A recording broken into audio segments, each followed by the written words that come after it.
осы бойынша біз жұмыс жасаймыз. Ал енді бірінші жұмыс бастамас бұрын біз не істеуіміз керек? Ережені білуіміз керек. Қандай халықтың ережені біз білеміз, понимаешь?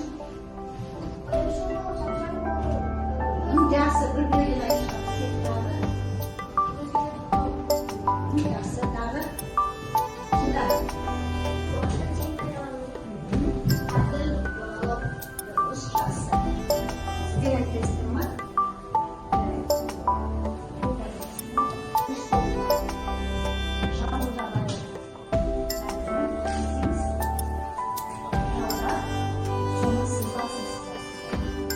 Екінші топ сендер сауысқандардың берілмесін.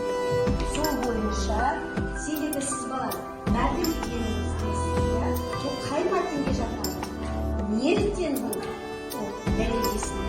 Және үшінші топ бізде пайымдауды. Не себебі мына жерде пайымдауды? Топпен талдайсыңдар, содан кейін оны сызбасыз дәлелдейсіңдер.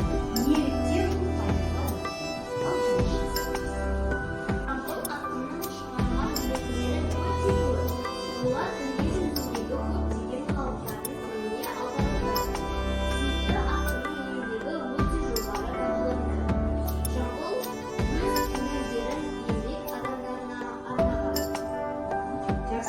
Бұл мәтін қай түріне жатады екен? Әңгімеле. Ондай болатын болса, қиын жұмыстарыңды бастаймыз. Ал екінші топ жанкүйер. Бізде мальчик кішкене. Мыңдаған жыл бұрын сәнді сараяларды кірпіштен салған. Кірпіштер үй салып құрушыларға өте ұнаған еді. Кірпішті саз бен құмнан жасайды. Ал саз бен құм барлық жерден табылады. Кірпіш отқа жанбайды, суға ерімейді. Қатты аязда да шытынамайды. Кірпіштен салынған үй қыстар жылы жазда салқын болады. Бұл мәтіннің пайымдау. Ондай болатын болса, сіз арқылы пайымдау мәтінін талдаңыз. Осман өте айлалы, аса сақ. Қасына ешкімді ұмытпайды. Сауысқанның туы да ерекше. Бұл қыздың тағы бір ерекшелігі осы. Екеуі жастарға өстігі. Оның ұясынан әр түсті матаны, қағаздарды, ұлттық туыларды, түрлі түсті тастарды, көмір титтер мен алтын сақиналарды да кездестіреміз.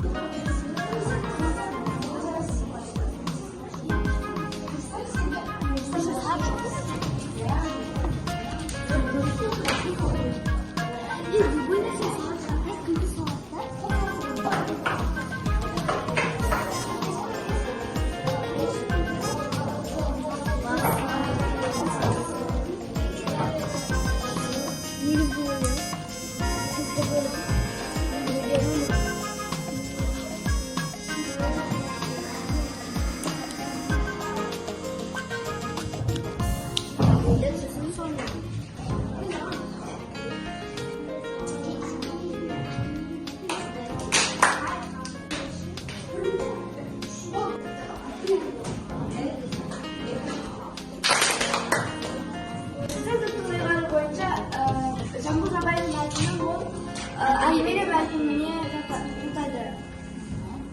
Ал енді дәлелдеңіз, неге олай? Өйткені онда Заман Жабаевтың қандай кітаптары бар екенін, қанша жылға дейін ақын болғанын айтып өтеді. Әймелі мәтін дегеніміз не? Бір күні сайында хабарлайды. Не істейді, қайда болып сұрақтарына жауап береді. Ал бірінші топты бағалайықшы. Кәне бағалаймыз, я? Кәне бағаларымыз қояйықшы, кәне. Қайсында? Бағасыңдаршы? Жақсы, я? Жақсы. Ал екінші топ. Біздің топтың ұйғарымы бойынша сауысқан мәтіні бастау мәтініне жатады. Өйткені осы сауысқан мәтінде сипаттау мәтініне жауап беретін сұрақтарға жауап беретін сөздер бар.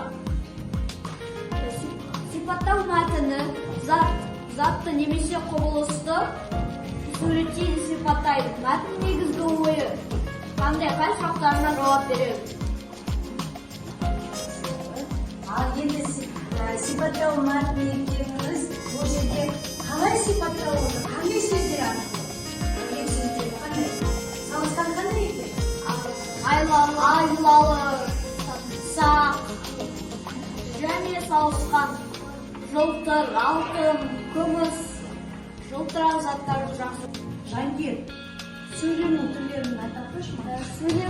Сөйлемнің түрлеріне хабарлы, ерікті және сұраулы сөйлем жатады. Сұраулы сөйлем дегеніміз? Жауап алу мақсатында қойылған сөйлемді біз сұраулы сөйлем дейміз. Жақсы. Ерікті сөйлем дегеніміз ол қуанышты көңіл-күймен айтылған сөйлемдерді ерікті сөйлемнің соңында ерікті белгісі қалады.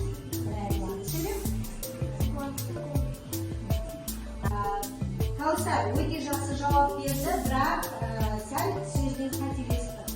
Бірақ мәтіннің негізгі мәтін дегеніміз не, қандай бөліктен тұрады? Мына жерде бұл жерде де бір баға алмадан біз береміз.